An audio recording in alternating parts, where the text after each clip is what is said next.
स्वागतासाठी या तोफा नगारे वाजवतोय, पण ज्या कोयनेच्या काठावर युद्ध चालू होतं याचा आवाज खानापर्यंत पोहोचू नये म्हणून तोफा कंटिन्यू वाजत होत्या. अफजल खानला कळलं नाही, यांनी आपलं वाजवलं आधी. तोफा वाजल्या, नगारे वाजल्या आणि ज्या दिवशी सकाळी त्या मावळ्यांच्या कानावर या 5 तोफांचा आवाज पडला ना, त्यावेळेला राजा सुखरूप पोचला म्हणून ह्यांना संदेश मिळाला. हर हर महादेव गर्जना झाली आणि त्यावेळेला एक भूक लागली, आणि ती भूक लागली होती स्वराज्याची.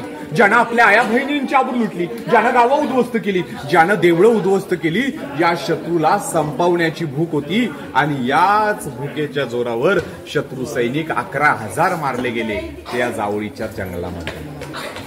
तर आतमध्ये देवीची मूर्ती बघा, शिवलिंग आणि तलवार पाहून झालं की परत तुम्ही याच गेटमधून परत यायची. शिवाजी तो सबकी सुन्नत होती.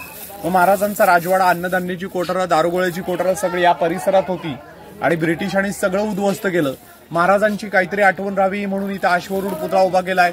4.5 टन वजनाचा पुतळा, वेगवेगळ्या 17 भागात जॉईन केलेला पुतळा आहे.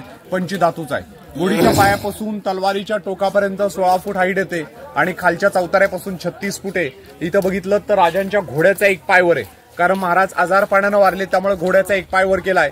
आणि ज्या राजाच्या घोड्याचे 2 पाय वर असतील तो राजा युद्धात वारला, आणि 4 पाय जर खाली असतील तर म्हातारे झाले, गादी मुलाकडे चालवाय दिली वारले. राजे जगलेत 50 वर्ष, 1630-1680. आणि मग 50 वर्षाच्या कारकिर्दीत आपल्या राजांनी, आपल्या महाराजांनी एवढं गाजवलं जिथं आपल्याच विचारशैली पोचत नाही. म्हणून म्हणतो की वाऱ्याला वेग नव्हता तर वाऱ्यापेक्षा राजे तुमचा वेग होता.